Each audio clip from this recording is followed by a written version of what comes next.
Hi దోస్తులు అందరికీ నమస్కారం. అయితే ఏం లేదు, ఒక విషయం ఏంటంటే ఎన్నికల ప్రచారంలో భాగంగా జీవన్ రెడ్డి గారు ఓ గ్రామంలో ఉపాధి హామీ కూలీల వద్దకు వెళ్ళి కాంగ్రెస్ పార్టీ చేస్తున్నటువంటి అభివృద్ధి సంక్షేమ పథకాలపై వివరిస్తూ రాబోయే ఎలక్షన్లో నేను విజయం సాధిస్తే ఏం చేస్తానని ఉపాధి హామీల కూలీలకు భరోసా ఇస్తున్న సమయంలో ఓ మహిళ తన ఆవేదన వ్యక్తం చేసింది. ఏంటంటే నాకు పింఛన్ రావడం లేదు, ఇల్లు లేదు, మరి వ్యవసాయ భూమి లేదు అని ఆమె తన ముందు తన బాధను వెళ్ళబోసుకునే సమయంలో తను జీవన్ రెడ్డి గారు ఒక హామీ ఇచ్చారు. ఏంటంటే ఇలా చేయి పెట్టి, అమ్మ నువ్వు ఎటువంటి బాధపడాల్సిన అవసరం లేదు, కాంగ్రెస్ ప్రభుత్వం మాది ఉంది, వచ్చే ఎంపీ ఎలక్షన్స్ ముగిసిన వెంటనే నేను నీకు భరోసా ఇస్తున్నాను, ఇల్లు, పింఛని మరియు అన్ని రకాల సంక్షేమ పథకాలు అందే విధంగా నీకు నేనుంటానని భరోసా ఇస్తున్న సమయంలో ఇలా చేయి పెట్టిన సమయంలో దాన్ని కొంతమంది పడని నాయకులు అయినటువంటి బీజేపీ బీఆర్ఎస్ నాయకులు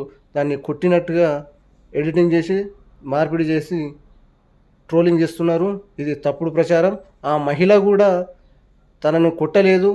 జీవన్ రెడ్డి గారు ఏమి హామీ ఇచ్చారో అది కూడా తన ప్రత్యక్ష సాక్షులైనటువంటి అక్కడ ఉన్నటువంటి కొంతమంది మహిళలు కూడా చెప్తున్నటువంటి మాట ఇది. కావాలంటే ఒకసారి ఆమె ఏమన్నదో కూడా ఈ వీడియో మీరే చూడండి. మాకు ఇల్లు లేదు, తోట లేదు, నాకు పింఛన్ రాదు సార్. వాళ్ళు చెప్పిన ఇంతే అంటున్నారు, కానీ ఈ దయచేసి నాకు ఏవి ఉండంటే దొరసాని దొరసాని నీకేసారి వస్తాయి, దొరసాని ఆ చేత అయిన అట్నే అన్నాడు. ఆ చేత అయిన దొరసాని వస్తాయి, దొరసాని వస్తాయి అన్నాడు.